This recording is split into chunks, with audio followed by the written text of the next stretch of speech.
Hi there.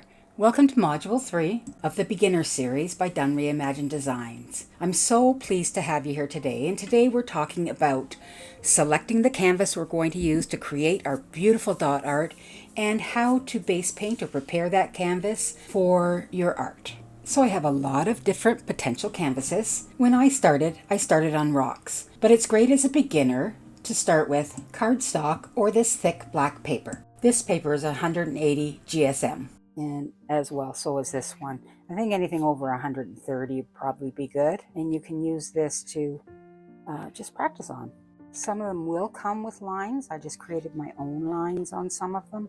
I used the large notebook to practice on, and I had done Thoughtful Dots pattern course years ago, and I really found it came in handy. I made a laminated sheet to practice on as well. This is a great way to start, is on the paper. The only thing I find is it does drag a little bit. It's great to start on, and it's a cheap alternative. But also, at your local dollar store, you can get things like this, which I just paint black. I got these at Michael's, and they were really reasonable. I have a set of coasters I could do. Got that, I think at Michael's as well. You can use a canvas.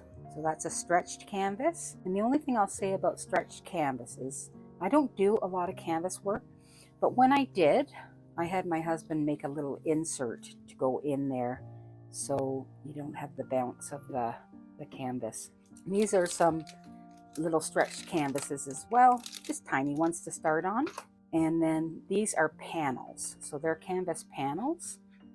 Okay, they're 6 by 6.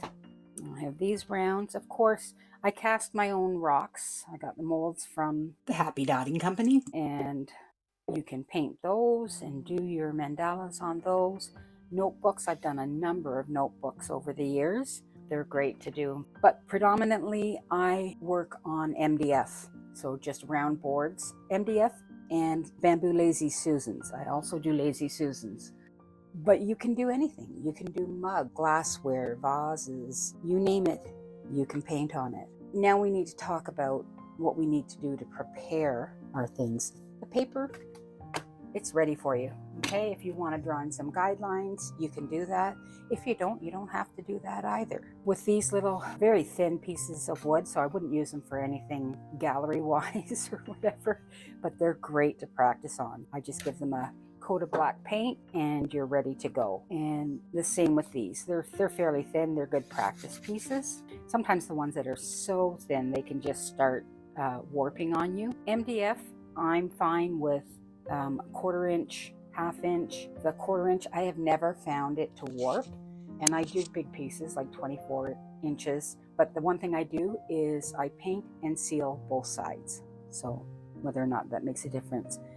For a notebook, you don't need to do anything to prepare it, but you will find some of them, it's difficult to get your guidelines on. This one's quite shiny. I have a number of different types of notebooks, and I've tried many things. One is a little padded, and you have to be so careful that you're not going to leave an indent of your guidelines.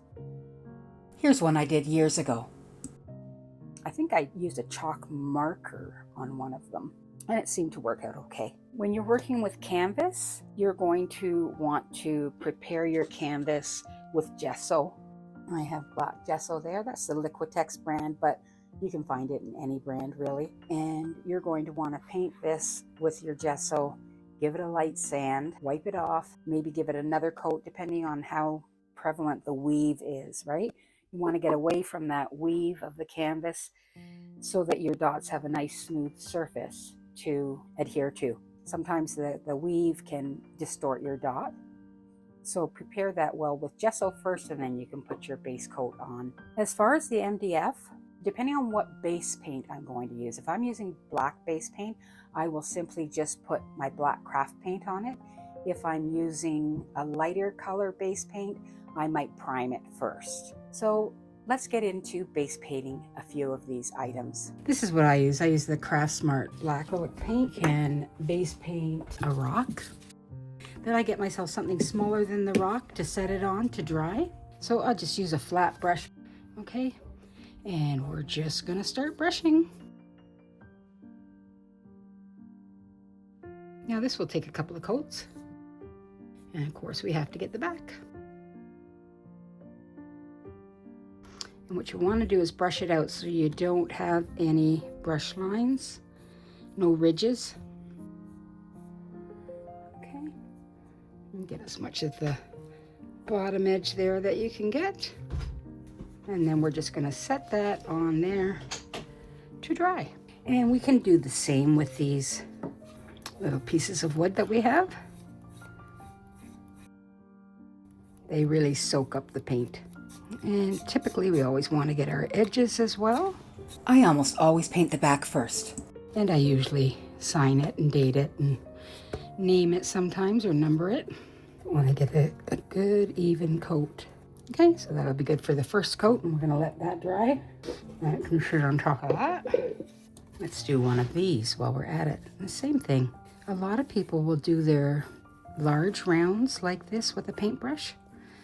I am too impatient for that, so I typically roll it out, and I'll show you how I do that. The beauty of this mat that I have is that all this paint will wipe right off of it. That'll need another coat for sure, or two. I usually do 3 coats. Who am I kidding?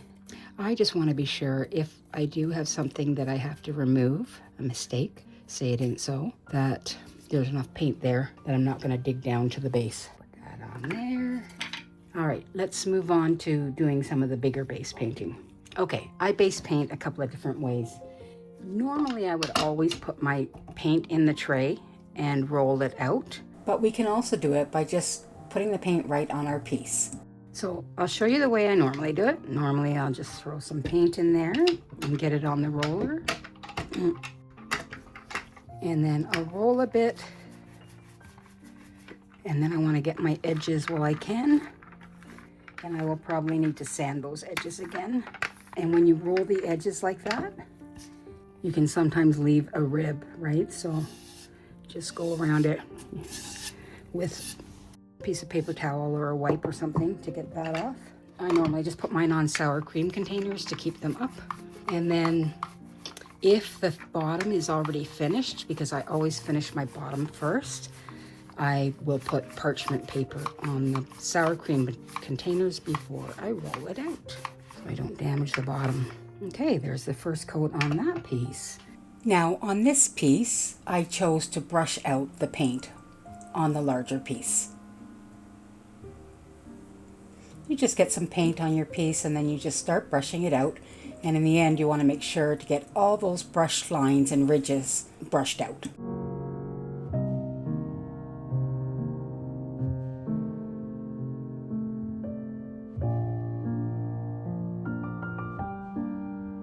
Let's roll out that one. It's very tiny. I'm going to do the edges first. Okay, make sure there's no rib, otherwise you're sanding that, right? Now I'm doing all of these in black, and you do not have to use black. You can use whichever color you like.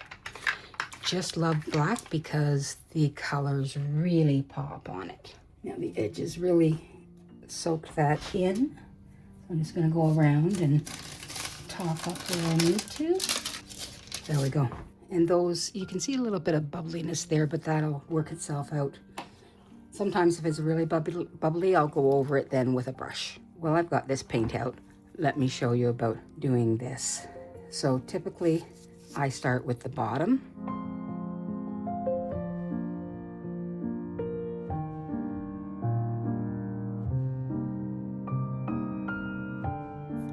Sometimes if you have little pit marks on it, which you do sometimes when you do your own molds, you just make sure to kind of go back and forth in different directions over them with the black paint, and that will fill those in.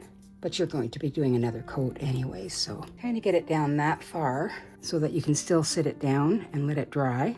And then I would do that second coat before moving on to the top part. Base painting 101. Okay, so we have this canvas here that we want to prime with gesso. Make sure you dust off your canvas so that there's no dust or anything on there. And then you're going to want to use a fairly wide brush to do this. And we're just going to apply some gesso to this and work it round. dries fairly quickly, so you want to be quick. And just go in every different direction so you can get in the weave.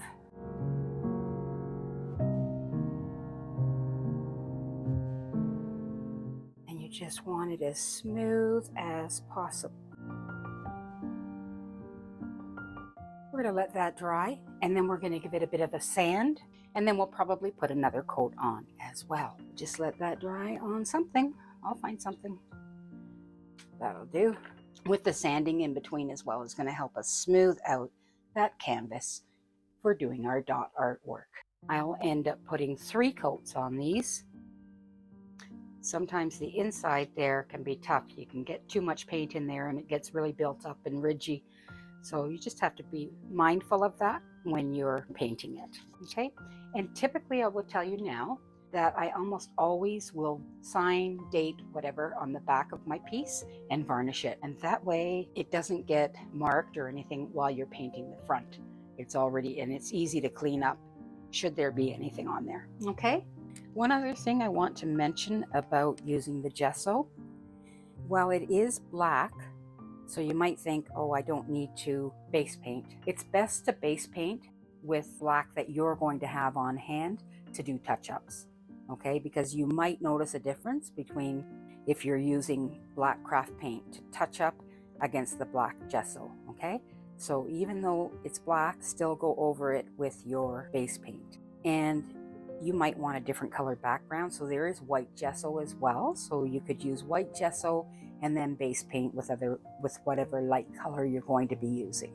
Alrighty, so that's the piece that we put gesso on, and we're just going to give it a little sand. We just have sandpaper wrapped around a sanding block, and we're just going to give it a gentle sand.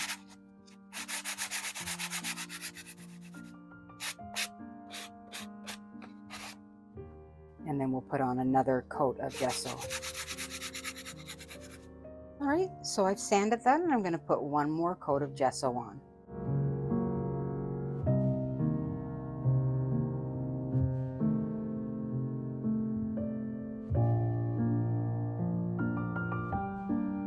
So that's good to go. The next coat will be our base coat.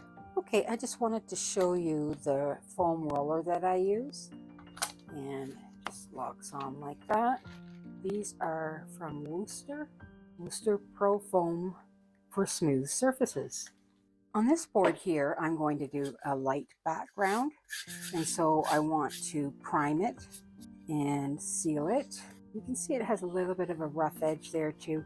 I'll wait until I get some primer on there, which will rough it out again, and then I'll give it a sand. So I'm just using Kills Premium 3 interior primer. It's just because that's what I have on hand. And then just gonna pour some of that in there. So I've got the primer out and ready to go. And this stuff dries really quickly too. The only thing with this is, as with all of the paints, is you have to make sure you don't have a ridge on the edge or you'll be sanding. But this seals it up nicely, which is what we want. The lines you see are from my shears, and really one coat of primer is good. Okay, that looks pretty good. I'm happy with that, and we'll be ready for our base coat after that. Okay, we're just sanding this MDF piece that I have primed. I'm just using 320. Just give it a gentle sand. Flatten that out, make it nice and smooth, and make sure to get your edges, because they're the bigger problem on the MDF pieces, is just want to get your edges smooth, and that's lovely and smooth. So typically I'm priming when I'm using a lighter base color. All right, we're continuing on with our base painting. As I said, here on these MDF pieces, if they are getting a black coat, I can just go straight on with black. Just roll that right on there.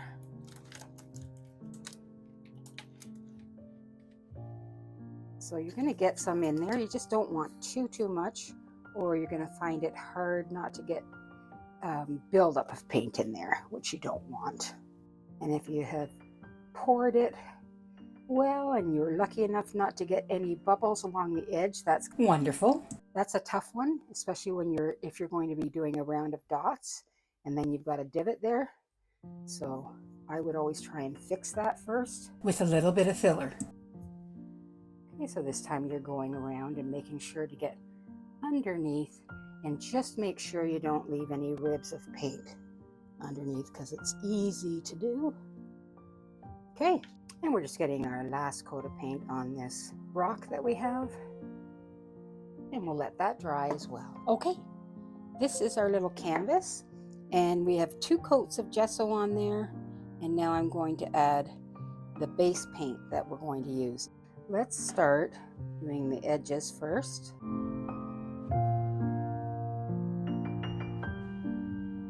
There we go.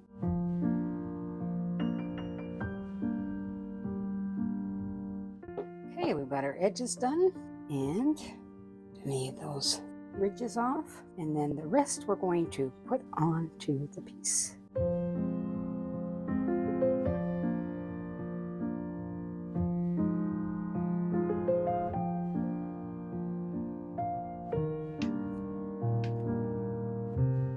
Lovely.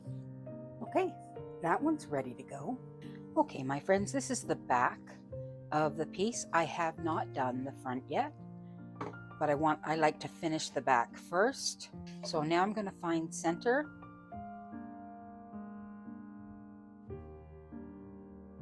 Okay, so we know center is there. I just want to put a line straight through center. I'm going to sign the back of it. And all I'm doing is just giving myself some guidelines for signing the back of this. All right, now, what am I going to sign this with? I'm going to use one of my paint pens here that I have from Artistro. So what I did was I marked out, I figured I wanted to make my letters be 0.5 centimeters each. So I got in the center there with my center line, and I just marked off 0.5 centimeters. And then you're going to count your letters. 1, 2, 3, 4, 5, 6, 7, 8, 9, 10, 11, 12, 13. And that's how you're going to get it centered on your piece. But let's say I wanted to call this the Heart of Nature, 19. 19 divided by 2. This is just to get your lettering spaced correctly for you. 1, 2, 3, 4, 5, 6, 7, 8, 9. Space, heart, space of, space,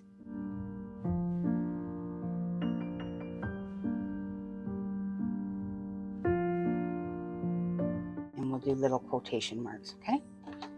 All right, let's finish this one off, shall we?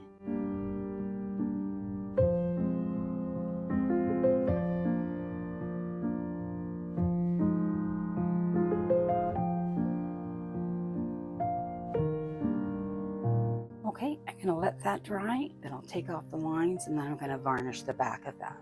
Okay, when you have your natural rocks that you want to paint, you can do a couple of things. One is you could just paint a black circle on there, and what I would do, if you can, so just sort of eyeball it and figure where you think center might be for you, and then you can just draw your circle with your compass.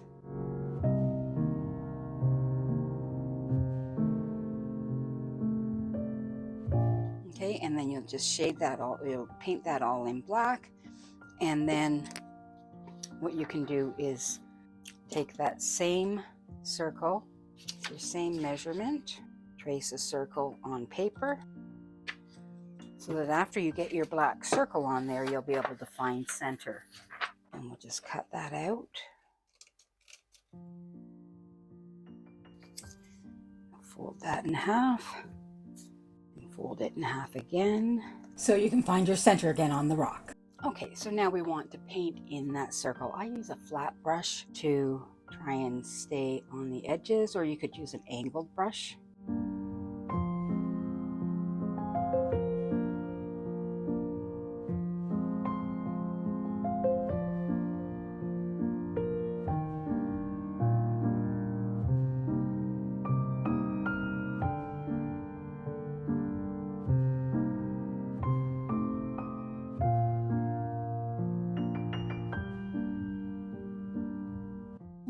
Just going to paint that all in. And then you've got a nice circle, and then you're going to use your circle to get center to start your mandala on that rock. The other thing we can do is just to simply paint this rock black. Now you could just do it on the natural rock as well, but like the black just really makes the colors pop. Now if you just wanted to do one side of it, just take some tape and go around the edge, and that way you can get a nice clean edge on it. I typically will do the whole thing. Okay. Or maybe you had the idea that you wanted to do, you know, a ladybug or something, right? So then you would just paint it out, section it off. You can use tape to give yourself a nice clean line, and then paint whatever you like on there. If you get a rock, now these ones are beautiful and smooth, but if you get one that is pitted and you're going to paint over it, you could always go over it with a little bit of DAP and just smooth that out on there, sand it off so that your little holes are filled. Now we're just putting a second coat on our rock. And 2 to 3 coats should do it. We are ready to start our mandala as soon as this dries. Lovely. And we might as well throw a second coat on the top of this one. They honestly do not take long to dry. And if you want to speed that process up, just add your hair dryer to it. Just apply some nice warm air to it, and it'll dry up nicely for you. I used to do a lot of little rocks, called them pocket rocks. And I would go to market with them and sell them with a little black velvet drawstring bag. Yeah, people seem to like them. I know this was a little long just for base painting, but I really wanted to help you guys avoid any of the mistakes or pitfalls I might have run into as a beginner. I hope you found some value in it. And in our next module, we're going to be figuring out how to find center. And there are several different ways. But the center is the foundation of our mandala, so we've got to get it right. So we'll see you in Module 4, Finding Center. And remember, please keep on dotting.